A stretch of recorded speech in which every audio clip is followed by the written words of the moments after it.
This conference will now be recorded.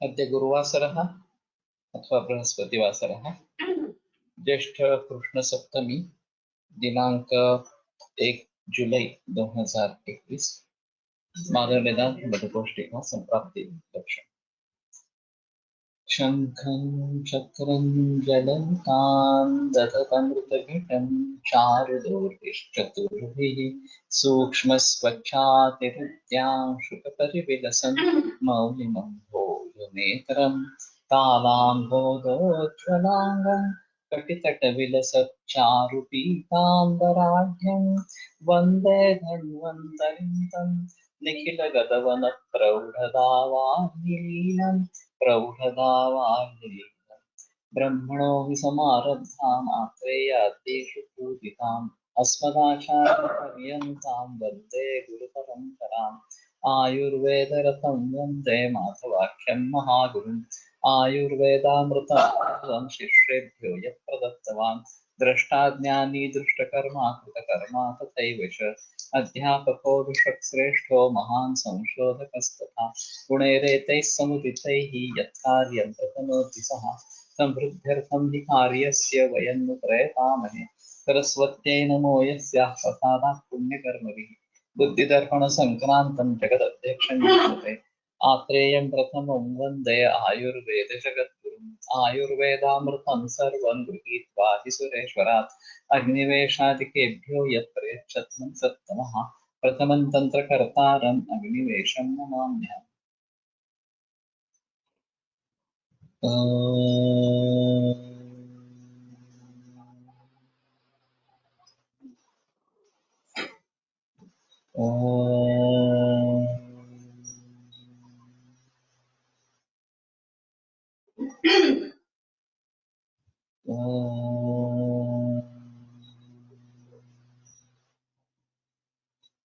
Om Shanti शांति शांति।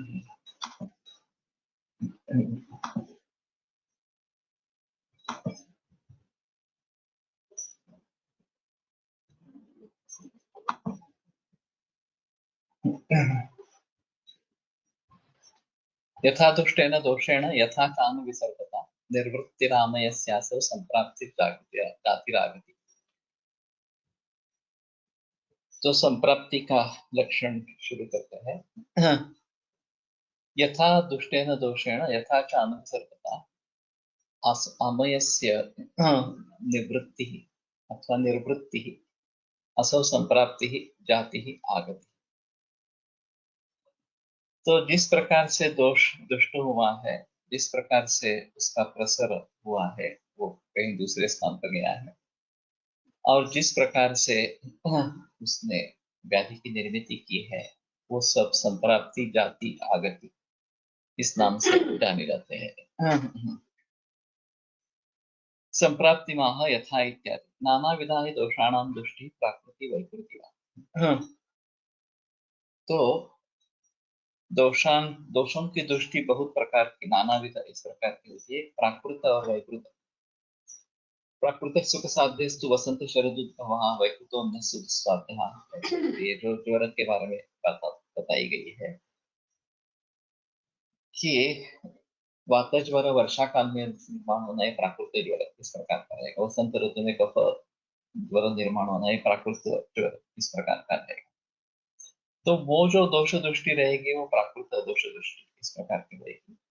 लेकिन अगर वर्षा काल में कफ का प्रकोप हो रहा है या पित्त का प्रकोप हो रहा है तो वो वैकृत इस प्रकार का कहा जाएगा।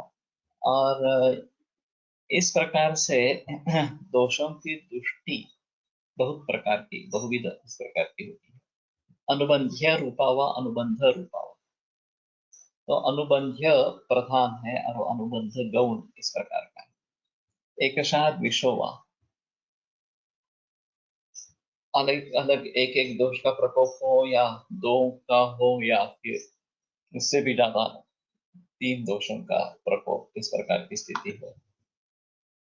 समझता हुआ रोक्षादि में सर्व ही भाव ही अल्प। रूक्ष वगैरह जो सभी गुण है उन सभी भावों से या कुछ उसमें से भावों से एवं आदि दुष्टेन दोषेण,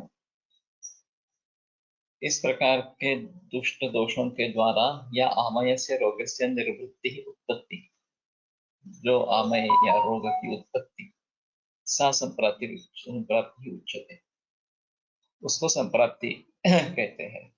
यथा च अनुविसर्पता इति अनेकथा दोषाणां विसर्पणं गति ऊर्ध्वाधः स्थितिकादि कहते हैं।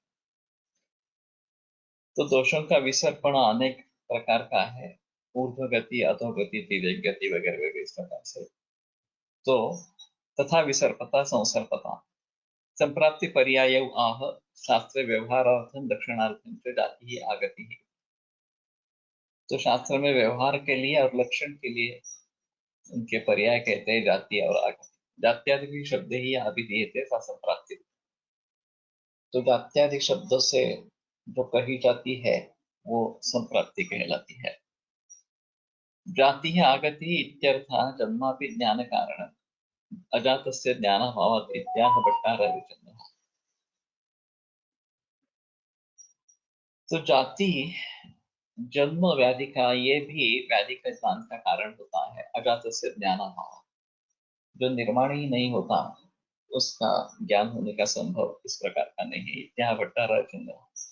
एतेन एतदुक्तं भवति नये निदानादिवत् बोधकत्वेन ज्ञानकारणत्वं किंच किंतु बोध विषयत्वम्।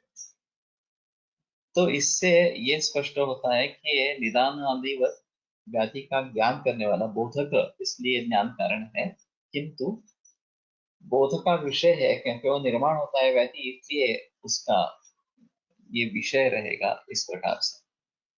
तन्न इति अन्ये आलोक चक्षुरादेरिव एवं विध संप्राप्ते चिकित्सायाम अनुपयोग।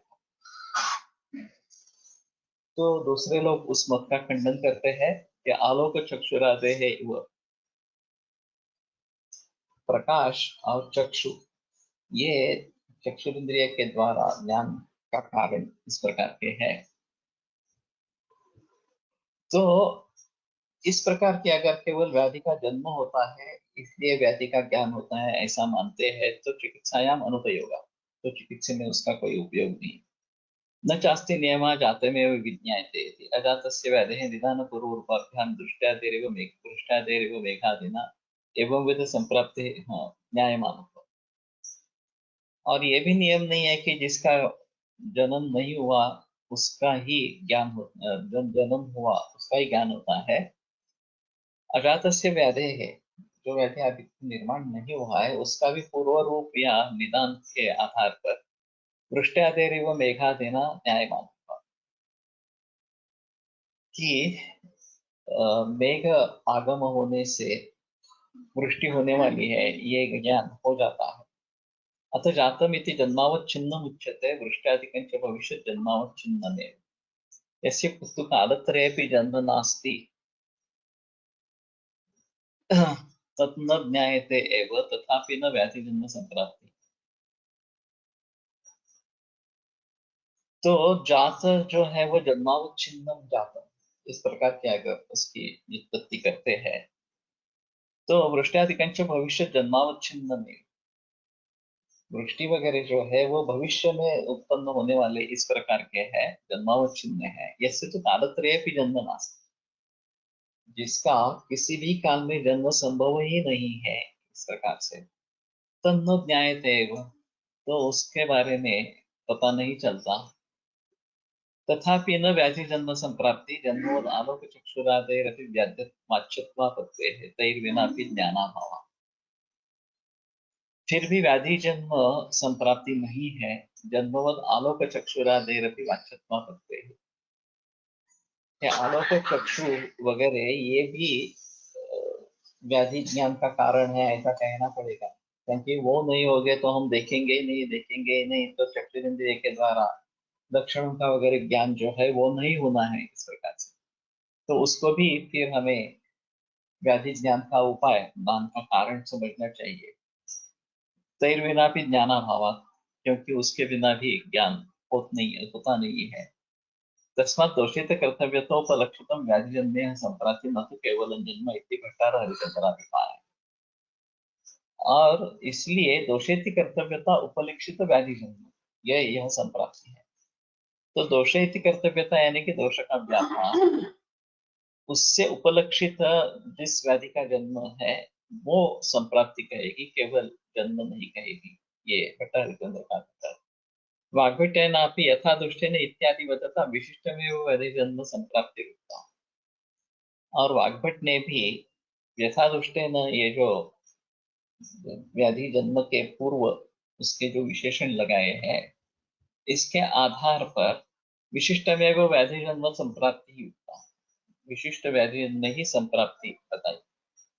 सति क्रियाविशेषो तथा सति क्रियाविशेषो की लभ्यते यथा ज्वरे आमाशय प्रदक्षिण अग्निहननादि बोधे दंधन पाचन स्वेदातिकरण। कि आमाशय दूषण अग्निहनन इनका बोध होने पर संप्राप्ति के जरिए लंघन पाचन स्वेदाधिकरण, ये ज्वर की चिकित्सा, ये क्रिया विशेष चिकित्सा विशेष है, वो भी उससे मालूम होता है। संप्राप्तिश्च एवं विधा यद्यपि दोषाणाम व्यापारत्वेन दोषग्रहणेनैव प्राप्यते तथापि चिकित्सा विशेषार्थम एव पृथक् क्रियते यथा व्याधे ज्ञापकत्वा विशेषेपि पूर्वरूपमेव रूपात् पृथक्। तो इस प्रकार की संप्राप्ति दोषों के अवांतर व्यापार होने के कारण दोष ग्रहणी नहीं वो प्राप्त होता, दोष शब्द से ही ये संप्राप्ति ली जा सकती है। तथापि चिकित्सा विशेषार्थम एवं पृथक्, तो भी चिकित्सा विशेष के लिए उसको अलग किया जाता है। तथा व्याधे ज्ञापकत्वा विशेषेपि पूर्व रूपमेव रूपात् पृथक्, पूर्व रूप से जो व्याधि का ज्ञान होने वाला है और रूप से वो जो ज्ञान होने वाला है उसके ज्ञापकत्व विशेष नहीं है, फिर भी पूर्वरूप रूप से अलग इस प्रकार का बताया गया है। तस्मात् दोषते कर्तव्यतोपलक्षितम व्याधि जन्म संप्राप्ति इत्येव लक्षण। तो दोषेति कर्तव्यतोपलक्षित इस प्रकार का जो व्याधि जन्म है उसको संप्राप्ति कहेंगे, ये संप्राप्ति का लक्षण इस प्रकार का है।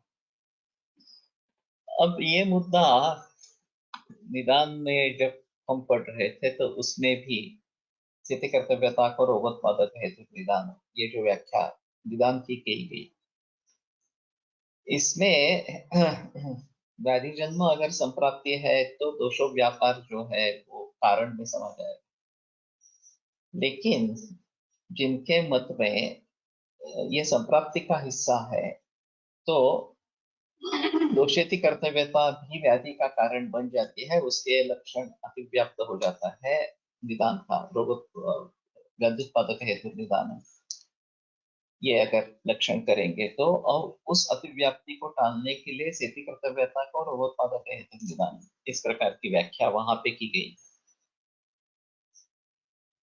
तो यहाँ भट्टारक चंद्र ने जो भी बताया है वही महत्वपूर्ण इस प्रकार का है कि केवल व्याधि जन्म इसको हम संप्राप्ति नहीं कहेंगे, दोषित कर्तव्यतोपलक्षित व्याधि जन्म इसी को संप्राप्ति कहेंगे। ये इसमें एक अहम मुद्दा इस प्रकार का है।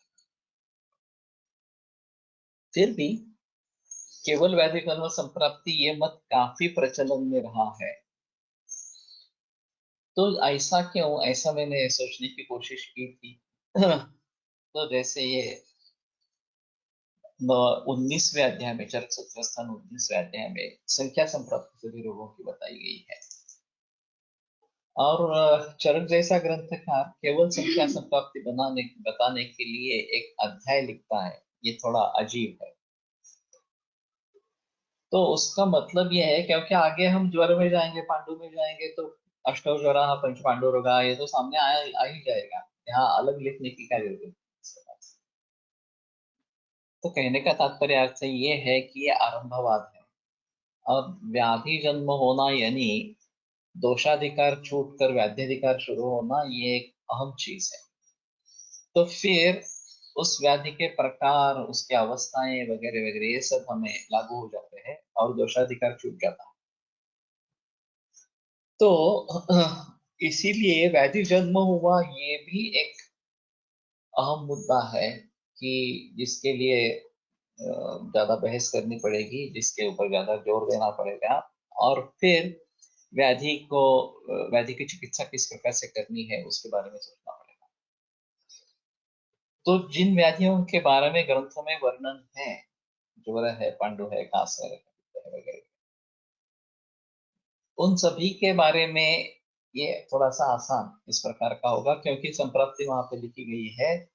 संप्राप्ति के अंशों को लेकर फिर चिकित्सा सूत्र बन सकते हैं कि कैसे करने हैं, क्या करने हैं, इस प्रकार से।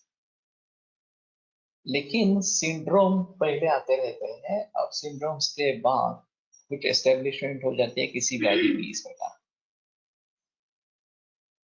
तो ये जो सिंड्रोम्स वाली बात कही गई है, नए नए विकार जन्म लेते रहते हैं और जब तक उनके संप्राप्ति के बारे में पता नहीं चलता तब तक उनको ट्रीट करना मुश्किल इस प्रकार का रहता है।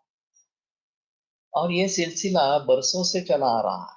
चरक सुश्रुत और वाग्भट के जमाने में जो रोग थे उनके बारे में तो उन्होंने लिख दिया, लेकिन अम्ल पित्त, आमवात, फिरंग, उपदंश, शीतलिका, मसूरिका वगैरह वगैरह, ये जो सभी बाद में उभर आए, इनके बारे में आगे वाले लघुत्रय में वर्णन करना पड़ा। उसका निदान पंचक सही ढंग से नहीं बताया गया, लेकिन उसके ट्रीटमेंट को बता दी।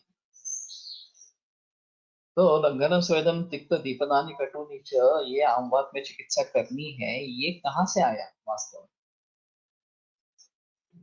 तो वायुना प्रेरितो यामा श्लेष्म स्थावनम प्रधावते तेनादर्थम विदग्धो दमनिक प्रतिपद्यते वगैरह वगैरह, ये सब जो संप्राप्ति माधव निदान में लिखी गई इस प्रकार से। तो इन सभी के बारे में हमें सोचना पड़ेगा, नए नए जो विकार उभर आ रहे हैं। और अभी कैंसर इतने बड़े पैमाने पर उत्पन्न हो रहा है और हम ऐसा कहेंगे कि हमारे ग्रंथ में साक्षात निर्देश नहीं है, नहीं तो रक्तार्बुद, मांसार्बुद, इस प्रकार के निर्देश को लेकर चलते हैं, लेकिन उससे कोई फायदा नहीं है, क्योंकि ना कि उसकी कोई संप्राप्ति बताई गई है, ना कि उसमें चिकित्सा में कुछ दिग्दर्शन मिलता है, असाध्य कह के ग्रंथकारों ने छोड़ दिया है। तो फिर इस प्रकार के रोगों के बारे में कैसे सोचे, ये अहम चिंता का विषय अभी है। तो उसी बात को ध्यान में रखते हुए इन रोगों की संप्राप्ति किस तरीके से होती है ये ढूंढना पड़ेगा, और फिर उसके आधार पर उसके चिकित्सा का सूत्र बने। अभी डिस्ट्रक्शन ऑफ सेल है, मॉडर्न मेडिसिन का चिकित्सा का सूत्र है, तत्व ज्ञान है कैंसर को ट्रीट करने का। वो in tune with conventional medicine और पर्टिकुलरली फार्मेसी इस प्रकार का है, क्योंकि वो देने से, कीमोथेरेपी ड्रग देने से ट्यूमर साइज कम हो जाता है, नष्ट हो जाता है, मार्कर्स रिड्यूस हो जाते हैं वगैरह वगैरह, सब परिणाम दिखा सकता है। तो डिस्ट्रक्शन ऑफ सेल ये प्रिंसिपल हो गया और केमोथेरेपी उसमें एक ड्रग हो गया इस प्रकार एलोपैथी में। इसी प्रकार से हमें क्या करना है इसके बारे में हमें सोचना पड़ेगा, हमारा प्रिंसिपल क्या होगा। जैसे मैंने अभी पकड़ लिया है कि रसायन चिकित्सा देनी है। Cancer is a disease which leads to untimely miserable death। तो अनटाइमली और मिजरेबल ये दोनों शब्दों में महत्वपूर्ण है। तो दीर्घमायु श्रुति मेधाम आरोग्यम करुणम वया, ये सब रसायन की फलश्रुति है। तो दीर्घायुष्य रसायन चिकित्सा से प्राप्त होता है, आरोग्य मिलता है वगैरह वगैरह, तारुण्य प्राप्त होता है। तो इन सभी बातों को ध्यान में रखते हुए मेन चिकित्सा सूत्र हमारा रसायन होना चाहिए। मैं इस नतीजे पर कैसे पहुंचा, तो ये मिजरेबल अनटाइमली डेथ, इसके आधार पर उसको विपरीत करने के लिए क्या करना चाहिए, तो रसायन चिकित्सा करनी चाहिए इस प्रकार से। उसी प्रकार से सभी रोगों के बारे में जो नए नए इस प्रकार से उभर आ रहे हैं, हमें वो रोग निर्माण कैसे होते हैं उसके बारे में अगर पता चले तो कारणों को टालना, संक्षेप क्रियायोग और निदान परिवर्तन, इसके बारे में हम जरूर सोच सकते हैं। तो ये भी बात जानना जरूरी है, पूर्वरूपावस्था में अगर हमें ज्ञान होना है तो पूर्वरूप क्या क्या होते हैं ये भी ज्ञान होना जरूरी है। किससे उपशय होता है, किससे अनुपशय होता है, ये भी बात समझ में लेनी चाहिए। और कैंसर में खासकर देखा जाता है कि सर्जिकल इंटरफेरेंस हो गया तो कैंसर तेजी से बढ़ता है। तो इसका संबंध शुक्रवाहिनी दुष्यंती शस्त्रक्षाराग्नि कर्म भी इससे लगाकर शुक्र शोधन गण का प्रयोग करना है या हाइब्रिडाइजेशन, ये मूल कल्प्रिट है, ये मूल हेतु है, ये ध्यान में रखते हुए देसी बीज का प्रयोग होना चाहिए या शुक्र शोधन गण का प्रयोग होना चाहिए। तो जैसे कैंसर के बारे में मैंने काफी सोच की, नहीं तो ज्यादातर लोग क्या करते हैं कि ये वैद्य फलाने कैंसर में भल्लातक का प्रयोग करते हैं, इसलिए मैं भल्लातक का प्रयोग करता हूँ, ये हीरक भस्म का प्रयोग करते हैं, इसलिए मैं हीरक भस्म का प्रयोग करता हूँ, ये लोग धातुपाचक का प्रयोग करते हैं, इसलिए धातुपाचक का प्रयोग करता हूँ। लेकिन उसके पीछे राज क्या है, उसका कारण क्या है? तो हीरक भस्म क्यों, ये बात सारे लोगों से पूछी गई, उसमें तो सिर्फ रसायन, यही चिकित्सा, यही बताया गया है हीरक भस्म के उपयोग। लेकिन ज्योतिष शास्त्र के अनुसार हीरा शुक्र पर काम करता है। तो जब हम इस मुद्दे पर, ये शुक्र दृष्टि है और शुक्र दृष्टि को दूर करना है, इसलिए हीरक भस्म दे रहे हैं, इस प्रकार का कुछ कार्य कारण भाव रखेंगे तो ज्यादा बेहतर इस प्रकार का। तो वैसे रसायन करने वाले बहुत है, सुवर्ण है और देसी गाय का दूध, दूध वगैरह, घी वगैरह है, बाकी बहुत सारे चीजें इस प्रकार की है, रसोम है इस प्रकार का। तो सिर्फ हीरक ही क्यों इस प्रकार से? तो कहने का तात्पर्य अर्थ ये रहेगा कि जिस तरीके से हम उसकी संप्राप्ति को समझने की कोशिश करेंगे नए नए विकारों के बारे में, उसके आधार पर उसके चिकित्सक का सूत्र बनेंगे। और ये अभी आवश्यकता है क्योंकि कैंसर इतने बड़े पैमाने पर फैल गया है कि हर किस व्यक्ति के किसी ना किसी रिश्ते में किसी को कैंसर है। ऐसी स्थिति अब नहीं रही कि कोई भी कैंसर वाला आदमी नहीं है परिवार में इस प्रकार का रिश्ते में। तो ये इतने तेजी से क्यों बढ़ रहा है और उसको रोकने का उपाय क्या है, ये अगर हमें सोचना चाहिए तो संप्राप्ति किस ढंग से बन रही है ये देखना बहुत आवश्यक इस प्रकार का है। उसमें भी फिर भी ऐसा हुआ है कि लक्षण जो रुग्ण संवेद्य हो या वैद्य संवेद्य इस प्रकार के हो, उसको छोड़कर इन्वेस्टिगेशंस का बहुत बड़ा माहौल है कैंसर। क्योंकि CT scan, PET scan, MRI वगैरह के जरिए काफी अंदर वाली बातें पता चलती है कि ये इस प्रकार से यहाँ लीजन बढ़ रहा है, कैंसर होने की संभावना है वगैरह वगैरह इस प्रकार से। तो इन्वेस्टिगेशंस का रोल किस प्रकार से रहेगा, उसकी सहायता रोग निदान में किस प्रकार से होगी, उसका इंटरप्रिटेशन अभी तो मॉडर्न मेडिसिन के जरिए है, आयुर्वेद के जरिए नहीं है। फिर भी अगर उसके बारे में कुछ सोचना पड़ेगा, करना पड़ेगा, तो कैसे सोचेंगे, ये भी एक अहम मुद्दा इस प्रकार का है। और हमारे हिसाब में जब हमें दवाइयों का प्रयोग करना है तो किसके आधार पर दवाइयाँ दें। जैसे अभी अभी कर रहा हूँ कि हीरक भस्म है, धातुपाचक है, शुक्र शोधन गण की औषधियां हैं और केमोथेरेपी चल रही है या पूर्व की गई है, तो उसके दुष्परिणामों को मिटाना है और फिर लक्षण क्या है उनको भी देखना है, कारण क्या है उनको भी देखना है। तो लक्षण के खिलाफ कुछ चिकित्सा होनी चाहिए, कारणों के खिलाफ कुछ हित प्रत्यनी की चिकित्सा होनी चाहिए वगैरह वगैरह। तो ये काफी कॉम्प्लेक्स बन जाता है कि किसकी चिकित्सा कैसे, किस आधार पर करे इस प्रकार से। तो मेरा कहने का मतलब ये है कि संप्राप्ति को समझ लेना नए नए विकारों के बारे में, और जो पुराने विकार हमारे ग्रंथों में है उसमें भी अगर बदलाव आया तो उस संप्राप्ति को अलग रीति से समझ लेना ये भी आवश्यकता है। रुद्र का हमारे ग्रंथों में वर्णन है, वातज, पित्तज, कफज, सांधिपातिका, कुर्मिश इस प्रकार के प्रकार बताए गए। लेकिन फिलहाल जो आईएचडी है, फिलहाल वॉल्वुलर डिफेक्ट्स वाले जो भी विकार है उसको कैसे समझे। और आईएचडी मृत्यु तक ले जा सकता है, ये काफी अहम है। माइक्रोवेल इंफेक्शन हो जाएगा, कुछ लोग मर जाएंगे, कुछ लोग बच जाएंगे। तो जो हार्ट अटैक है वो क्यों आता है, हमारे यहाँ जो अष्टो महागत है उसमें रुद्र का वर्णन नहीं है। उसमें बाकी रोग है जो उस समय जमाने में महत्वपूर्ण थे। बीच में हृदरोग सबसे आगे था, नंबर 1 किलर डिसीज था। अभी कैंसर नंबर 1 किलर डिसीज हो रहा है या हो चुका होगा।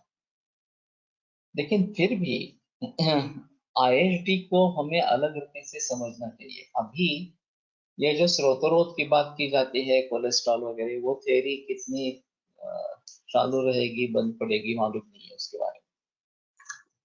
लेकिन फिलहाल रक्त में क्लॉट बनती है, वो अटक जाती है कोरोनरी आर्टरी में और उसके ब्रांचेस में, और फिर हार्ट अटैक आता है। ये तो एलोपैथी में सिद्ध किया इस प्रकार का।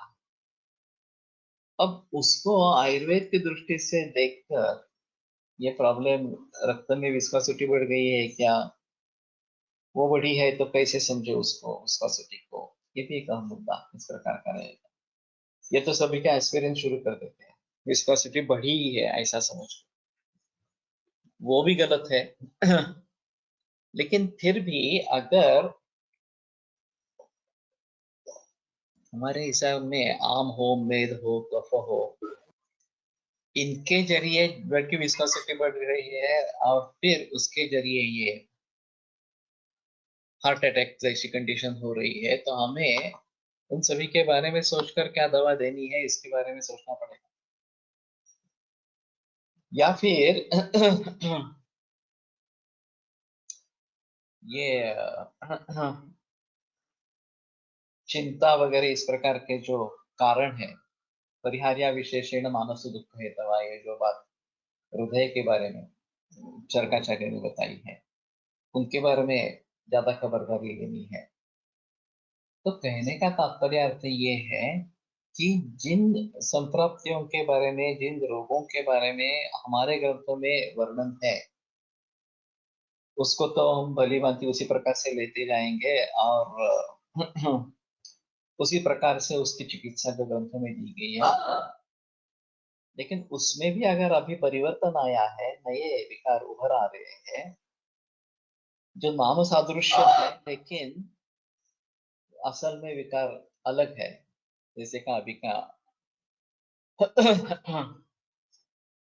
आईएचडी या मायोकार्डियल इंफार्क्शन, तो उसको ध्यान में रखते हुए ये होने की संभावना है, ये ध्यान में रखते हुए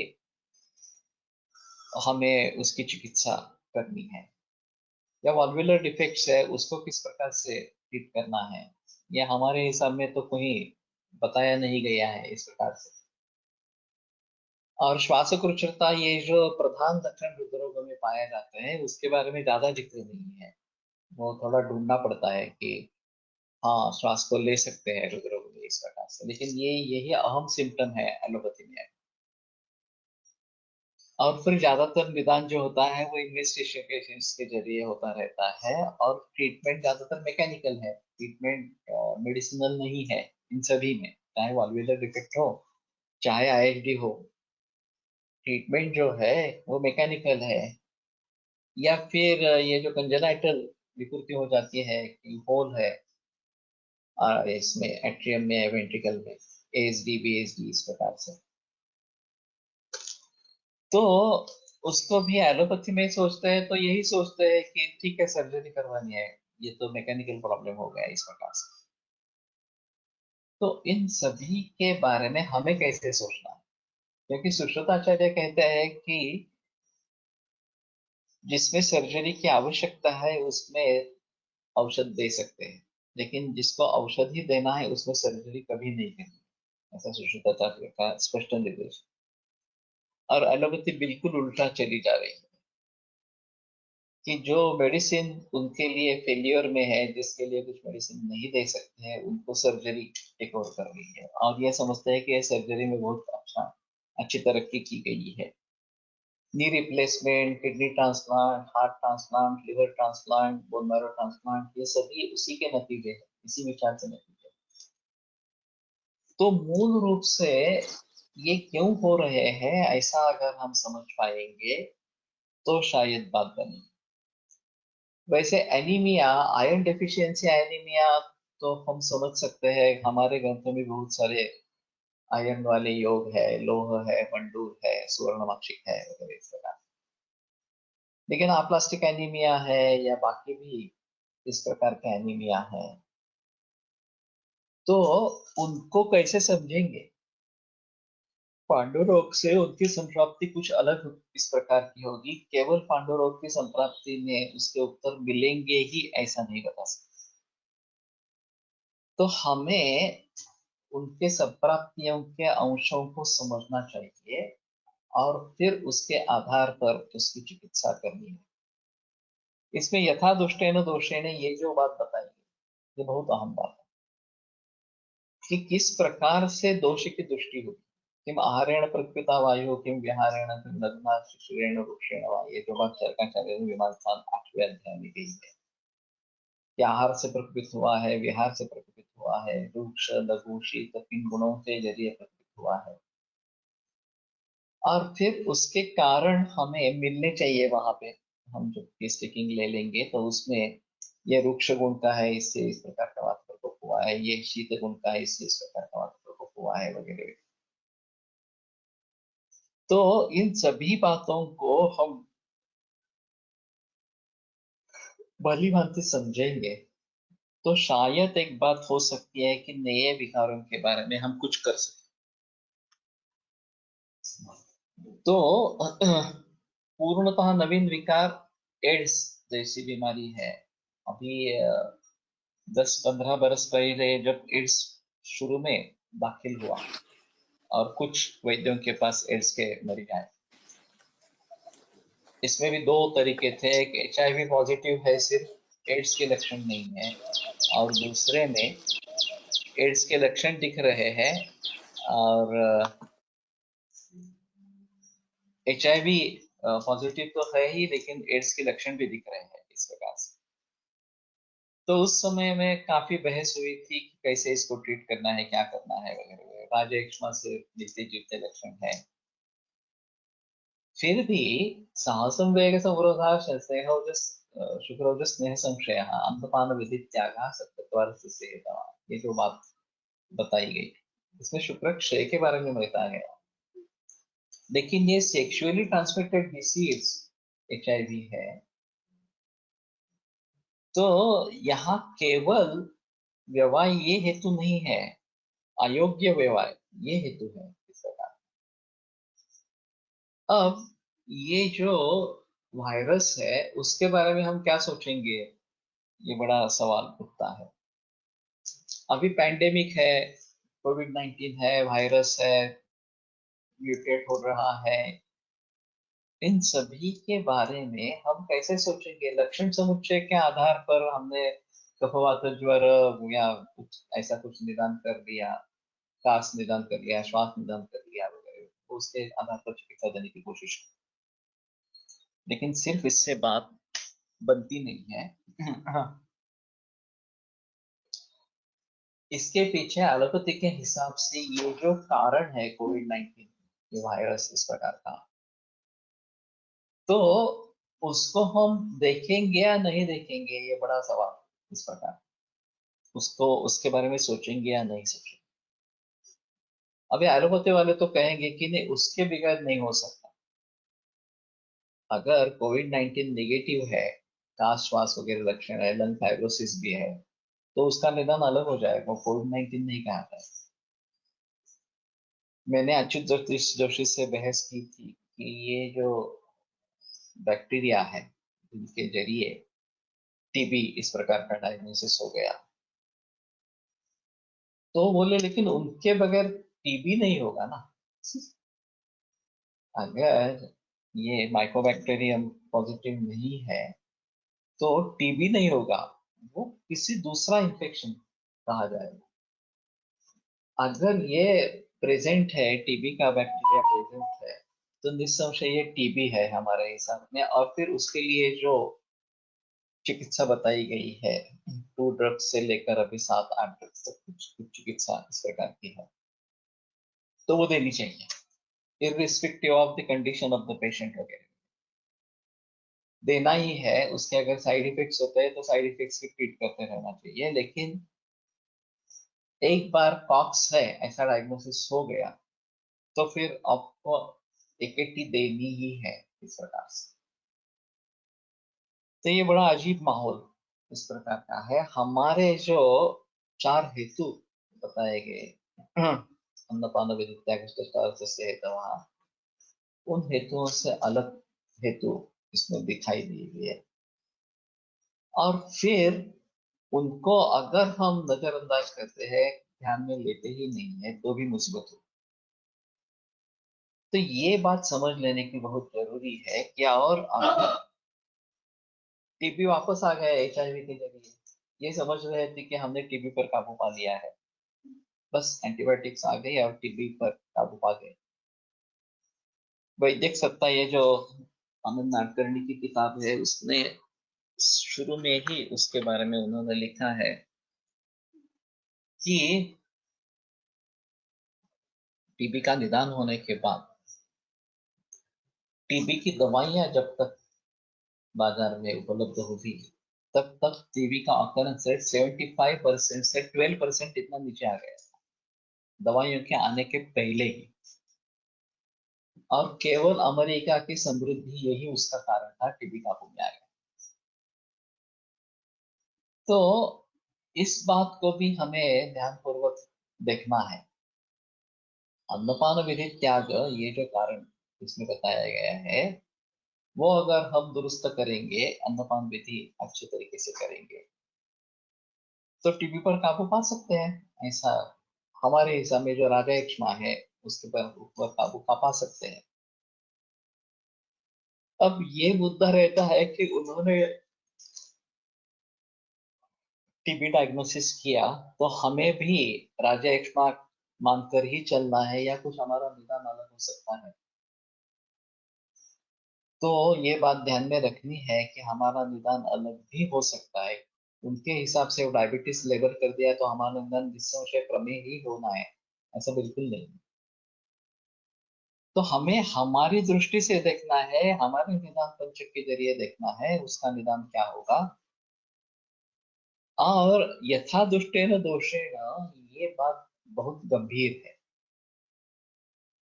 अब हमने वो केस पेपर का स्टडी किया, इतने सारे कारण हैं, उन सभी कारणों के बारे में भली भांति सोच पाना ये बहुत मुश्किल काम है, बहुत कठिन काम है। लेकिन फिर भी वो करना ही पड़ेगा, ऐसा ही है। जो कॉम्प्लेक्सिटी निर्माण हुई है रोग के बारे में संप्राप्ति के जरिए, आहारात्मक हेतु है, विहारात्मक हेतु है, मानसिक भाव है, आनुवंशिकता है, पूर्वोत्पन्न व्याधि है, इन सभी को देखकर क्या होने की संभावना है, और फिर अंशांश विकल्पना दोषों की क्या है, किस प्रकार से दोष दृष्टि हुई, किस प्रकार से विकारों का निर्माण हुआ, ये सभी बातों को ध्यान में रखना पड़ेगा। और फिर उसके आधार पर चिकित्सा कैसी करनी है ये समझना पड़ेगा। तो यथा दुष्टेन दोषेण एक काफी बड़ा अर्थ समाविष्ट इस प्रकार का है। यथाचा अनुविसर पता, किस प्रकार से दोष एक जगह से दूसरी जगह गए। खास करके कैंसर में मेटास्टेसिस होता रहता है, और किस प्रकार के कैंसर का किस कहाँ पे मेटास्टेसिस होता है, ये तो एलोपैथी में ऑब्जर्वेशन लिख दिया है। और फिर पेट स्कैन वगैरह होते रहते हैं और उसमें ये बताते हैं हाँ ये ब्रेन में चला गया, लंग में चला गया, लिटिल मेटास्टेसिस हो गया वगैरह वगैरह इस प्रकार से। तो उन सभी बातों को ध्यान में रखते हुए हमारे दृष्टि से संप्राप्ति कैसे हो रही है, दोष कहाँ से कहाँ इस प्रकार से जा रहे हैं, किस तरीके से जा रहे हैं, रक्त के जरिए जा रहे हैं, लिम्फ नोड्स के जरिए जा रहे हैं, या एडजेसेंट टिश्यू है इस प्रकार से जा रहे हैं, तो कैसे जा रहे हैं ये अगर हम समझ पाएंगे तो शायद बात बनती है कि हम आने वाले उपद्रव जो है कैंसर के, नए नए मेटास्टेसिस होना, उसके बारे में सोच सकते हैं। अभी ये भी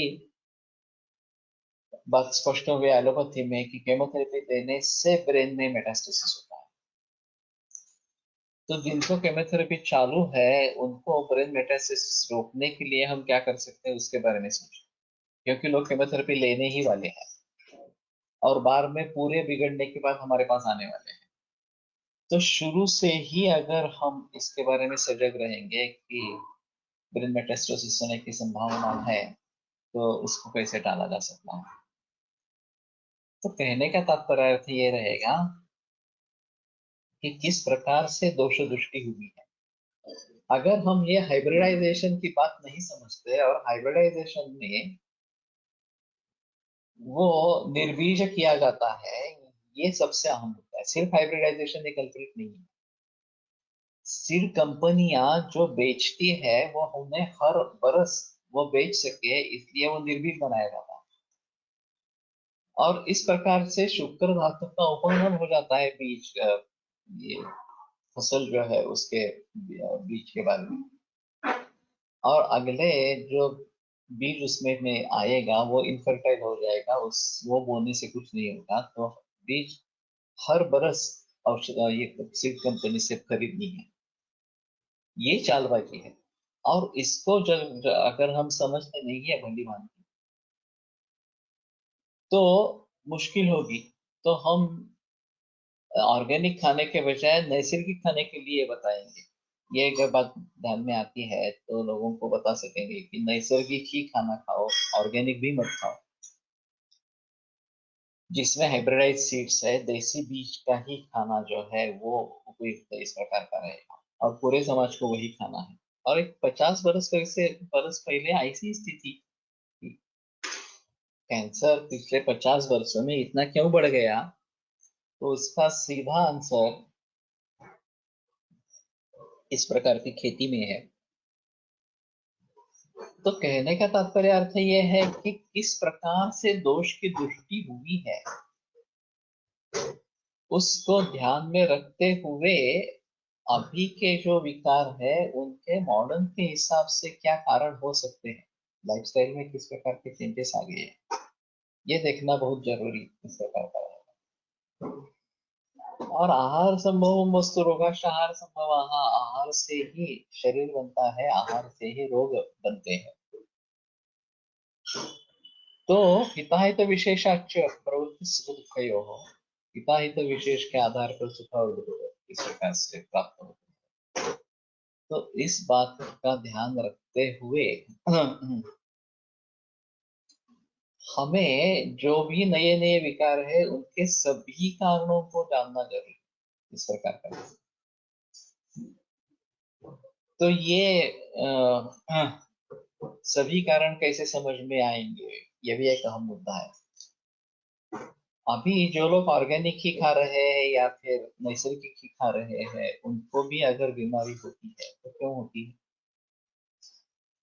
एक तो पूर्व काल में जो खाया गया है वो एक कारण हो सकता है, और दूसरे रीजन जिसका हम सूक्ष्म निरीक्षण नहीं कर रहे हैं, जैसे कि वाईफाई है। अभी वाईफाई बहुत कॉमन हो गया घरों में। तो एक अहमदाबाद में एक व्यक्ति ने पोस्ट डाली थी कि वाईफाई इज वेरी डेंजरस और वाईफाई का प्रयोग नहीं करना है इस प्रकार से, या जब चाहिए तभी वाईफाई ऑन करना, बाकी बंद कर देना इस प्रकार से। लेकिन वो नहीं करेंगे तो मोबाइल डाटा ऑन करना पड़ेगा घर में अगर है, तो उससे भी रेडिएशंस आते ही रहेंगे मोबाइल डाटा ऑन करेंगे तो अभी हम इतना ही कर सकते हैं कि कम से कम उपयोग करें, इतने ही बारे में सोच सकते हैं। पूरी तरीके से ये छोड़ देना ये बात काफी मुश्किल लगती है। पितरुचि विजय महाराज साहब का ये कहना था, नहीं नहीं हमें पूर्णतः नैसर्गिक पद्धति से ही जीना है, ये क्यों चाहिए सभी, ये उनका इस व्यवहार को भी विरोध था। उनका कहना था कि तुम 5-10 शिष्यों को साथ में लेकर बैठो, उनको सिखाओ, वो और 5-10 लोगों को सिखाएंगे, वो आगे 5-10 लोगों को सिखाएंगे। इस प्रकार से इसको बढ़ने दो, ये टेक्नोलॉजी वगैरह इस्तेमाल नहीं नहीं करो, मत करो। लेकिन अगर टेक्नोलॉजी का इस्तेमाल नहीं करते तो त्रिस्कंद कोश नहीं बनता, टेक्नोलॉजी का इस्तेमाल नहीं करते तो प्रातिपदिक कोश नहीं बनता। अब ये बात ऐसी है कि टेक्नोलॉजी प्रयोग में ही नहीं लानी है ऐसा कहेंगे तो भी मुसीबत है। टेक्नोलॉजी प्रयोग में लाएंगे तो उसके साथ में ये भी जुड़े हुए हैं, उसके दुष्परिणाम भी जुड़े हुए हैं, वो भी आने वाले हैं इस प्रकार से। तो सुवर्ण मध्य क्या हो सकता है? जहां तक प्रयोग हो सके टेक्नोलॉजी का प्रयोग करे, सीमित रखे, इस प्रकार के पारंपरिक उपायों को भी सोचे। लेकिन ऐसा है कि अगर मैं ऐसा करता तो अभी पूरे महाराष्ट्र से, बाकी देश से जो छात्र यहाँ पे इकट्ठा होते हैं वो कैसे इकट्ठा हो पाएंगे? जिसको भी आयुर्वेद मुझसे सीखना है उसको पुणे में आकर रहना पड़ेगा, और फिर 5-10 लोगों को मैं इस प्रकार से पढ़ा पाऊंगा, तो ये बाकी लोगों को इस प्रकार से पढ़ा पाएंगे, और उतना ही उनका भी अध्ययन उतना ही गहरा होना चाहिए। कोलटकर सर, कुलसरकर, इतना इनका जो अध्ययन था, इतना गहरा अध्ययन था, वो मैं कोशिश कर रहा हूँ उस प्रकार का अध्ययन मैं खुद करूँ। अब ये इसके जरिए तो ये अच्छा चल रहा है, उसमें कोई संदेह नहीं। और मैंने कंठस्थीकरण भी काफी किया है शुरू शुरू के एज में, फर्स्ट ईयर में, तो काफी सारे श्लोक मुझे याद है। अगर छात्र उस तरीके का नहीं होगा, उसका कंठस्थीकरण नहीं होगा, तो ये आगे कैसे लेकर जाएगा? उसकी समझ उतनी नहीं होगी, उसका संस्कृत का ज्ञान अच्छा नहीं होगा, तो ये कैसे आगे जाएगा? तो यहाँ टेक्नोलॉजी हेल्प करती है, क्योंकि ये स्टोर हो जाता है और कभी भी ये सुना जा सकता है, देखा जा सकता है। तो प्रधान गुरु जो है उसके ही साथ अगर हम जुड़े रहेंगे, उससे ज्ञान पाते रहेंगे, तो ये एक अलग चीज होती है।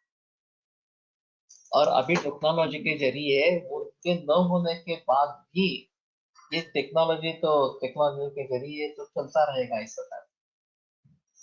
कालो ययन निरवधिर विपुलाच प्रभु।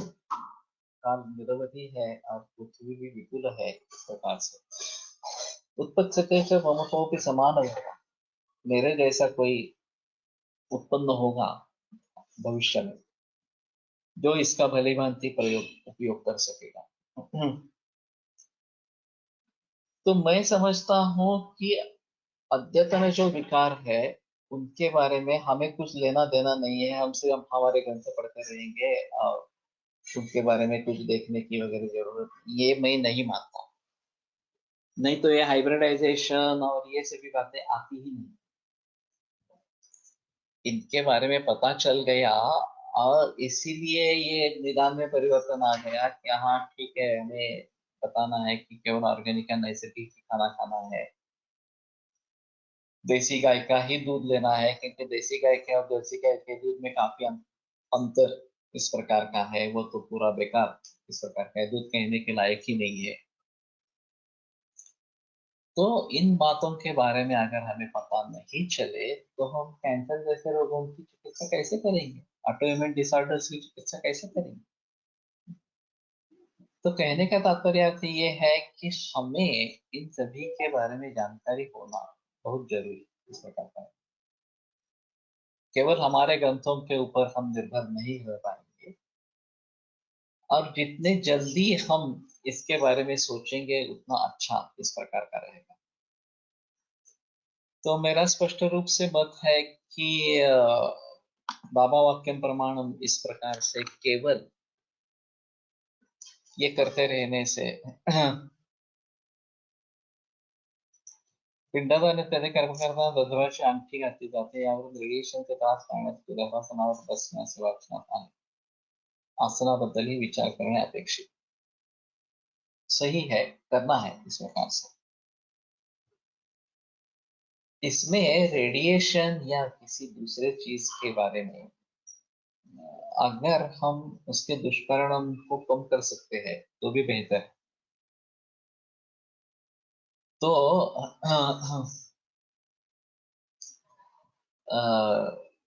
पहले ये करना है कि कम से कम उपयोग करना है, ये एक बात इस प्रकार की रहेगी। और फिर हम दिन में अभी ये 1 घंटा या अभी दूसरी मीटिंग भी प्राकृतिक कोष की है तो उसके लिए फिर 1 घंटा ये चालू रखना है, फिर बाद में ये बंद कर देना है, ऐसा कुछ करना पड़ेगा। और मोबाइल डाटा भी जब चाहिए तब ऑन करेंगे, नहीं चाहिए तो नहीं करेंगे। तो वाईफाई को बंद करेंगे तभी उसके दुष्परिणाम दूर होंगे, नहीं तो ये वाईफाई अपने अपने तरीके से काम करता ही रहेगा। इसमें वायर नेटवर्क ये अगर हो सकता है तो अच्छी चीज रहेगी, इस प्रकार से कि जिस कंप्यूटर पर काम करना है उसमें उसको वाईफाई से जोड़ा जाता है केबल के लिए, और हम वाईफाई के नजदीक नहीं है तो दुष्परिणाम कम होंगे। अभी हमने यहाँ पे क्लिनिक पे किया है, नीचे वाला जो कंप्यूटर है वो वाईफाई से वायर से कनेक्टेड इस प्रकार का है। तो फिर हम ऊपर नहीं रहते, नीचे रहते हैं, तो लेकिन ऊपर आने के बाद वाईफाई बंद कर देना जरूरी है इस प्रकार का है। जब कंप्यूटर पर काम नहीं है तो वाईफाई बंद कर देना। मोबाइल पर काम है तो नेट चाहिए तभी नेट चालू करना मोबाइल डेटा, नहीं तो नेट बंद ही रखना इस प्रकार। फिर भी मोबाईल का रेडिएशन तो होगा ही, ये भी एक बात है। गोमयमुळेही रेडिएशनचा परिणाम रोखला जातो असे चेर्नोबिल दुर्घटनेसंबंधी निरीक्षण वाचण्यात आले होते। अभी एक चिप बनाई गई है, मेरे ख्याल में, मुझे मालूम नहीं, गीतांजलि के कोई गुरु है उसमें, और हाँ, उसके जरिए वो मोबाइल के पीछे रखेंगे तो मोबाइल के रेडिएशन के परिणाम कम होते हैं, ऐसा उनका कहना है। सोन्यावर रत्न अंगावर घातल्याने इलेक्ट्रोमॅग्नेटिक रेडिएशन पासून संरक्षण होऊ शकते का? हो सकेगा, लेकिन देखना पड़ेगा, मालूम नहीं अभी इसके पास क्या है। तो मैं क्या बोल रहा था कि ये टेक्नोलॉजी है, टेक्नोलॉजी को एक बार स्वीकार करते हैं तो उसके साथ में उसके दोष भी आ जाते हैं। टेक्नोलॉजी के गुण भी है लेकिन टेक्नोलॉजी के दोष भी है, और हम आसानी से उनको नजरअंदाज नहीं कर सकते। तो सोचना चाहिए कि किस प्रकार से करना है, नहीं करना है, ये सभी सोचना पड़ेगा। ठीक है, आज यहीं पे रुकते हैं, कल आगे बहस करेंगे। आयुर्वेद प्रकांडो निगदितैः शल्यतंत्र प्रधानः शिष्येभ्यः शाश्वतोऽयं निखिलजनकृपा व्याप्तचित्तेन येन आयुर्वेदस्य वाञ्छन् पुनरपि भुवने ताञ्च सुष्ठु प्रतिष्ठां श्रेष्ठं धन्वन्तरिं तं प्रणमति च सदा वैद्यवर्गो हि नूनम् वैद्यवर्गो हि नूनम्। गोमयवर फोन ठेवला तर रेडिएशन झिरो होता। गुड, अच्छा है अगर हो सकता है। अं,